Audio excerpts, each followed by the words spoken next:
Hello friends, this is Chetan. आपने SAARC South Asian association for regional cooperation यानी दक्षिण एशियाई क्षेत्रीय सहयोग संगठन के बारे में तो सुना ही होगा। सार्क एक क्षेत्रीय अंतर सरकारी संगठन है। इसकी स्थापना वर्ष 1985 में ढाका में की गई थी। सार्क में 8 सदस्य हैं, जिसमें अफगानिस्तान, बांग्लादेश, भारत, भूटान, नेपाल, मालदीव, पाकिस्तान और श्रीलंका है। इसका सचिवालय नेपाल की राजधानी काठमांडू में स्थित है। इसके उद्देश्य की बात करें तो दक्षिण एशिया के लोगों के कल्याण को बढ़ावा देना, उनके जीवन की गुणवत्ता में सुधार करना, आर्थिक समृद्धि में तेजी लाना और क्षेत्रीय अखंडता, आपसी विश्वास और सामूहिक आत्मनिर्भरता को मजबूत करना शामिल है।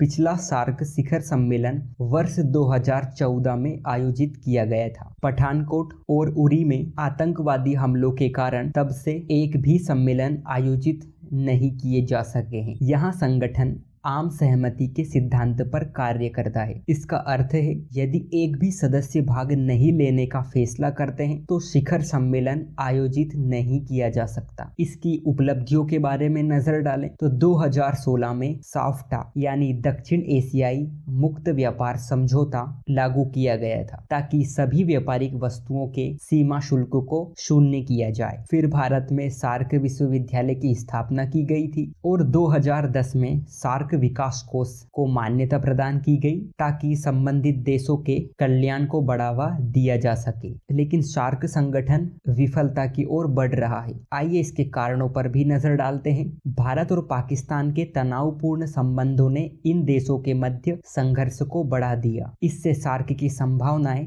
गंभीर रूप से बाधित हो गई।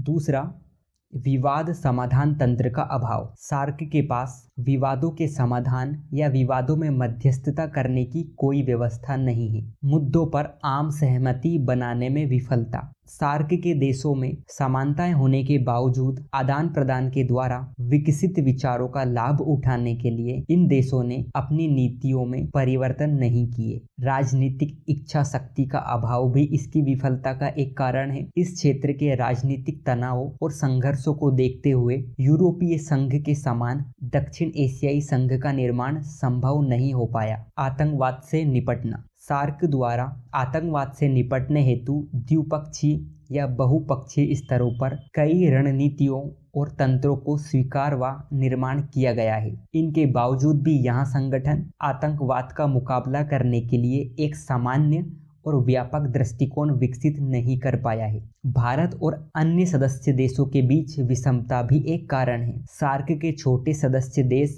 भारत को बिग ब्रदर के रूप में देखते हैं। इस कारण ये सार्क के तहत हुए विभिन्न समझौतों को अपने देश में लागू करने के प्रति अनिच्छा प्रकट करते रहे हैं। संसाधनों की कमी भी एक मुद्दा है। सार्क संसाधनों की कमी का सामना कर रहा है और सदस्य देश अपने अपने योगदान को बढ़ाने के लिए भी अनिच्छुक रहे हैं।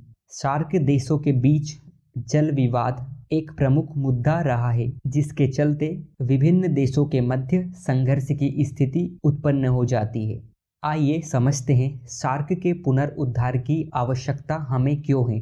एक संगठन के रूप में सार्क भौगोलिक और सांस्कृतिक रूप से इसके सदस्य देशों की पहचान को दर्शाता है। सार्क के देश अपनी सामाजिक राजनीतिक स्थिति में घनिष्ठता से एक दूसरे से जुड़े हुए हैं। ऐसा इसलिए क्योंकि वे एक जैसे पारंपरिक और उभरते हुए मुद्दों का सामना कर रहे हैं। इन मुद्दों में आतंकवाद, ऊर्जा की कमी, जल संसाधन, राजनीति और जलवायु परिवर्तन। सार्क इन मुद्दों को समय पर समाधान करने हेतु वार्ता शुरू करने का एक मंच साबित हो सकता है। क्षेत्र के आर्थिक एकीकरण के लिए भी महत्वपूर्ण है। जब यूरोपीय संघ एक हो सकते हैं तो दक्षिण एशियाई देश क्यों नहीं। यहाँ संगठन भारत की नेबरहुड फर्स्ट नीति का केंद्रीय आधार भी है। विश्व स्तर पर महत्वपूर्ण भूमिका निभाने के भारत के उद्देश्य में इसकी क्षेत्रीय भूमिका प्रमुख आधार बन सकती है। आइए अब उन उपायों पर नजर डालते हैं जिसके माध्यम से सार्क को पुनः पटरी पर लौटाया जा सके। सबसे पहली बात, सार्क संगठन की बैठक का होना बहुत जरूरी है। इसके लिए वर्चुअल मीटिंग भी आयोजित करवा सकते हैं।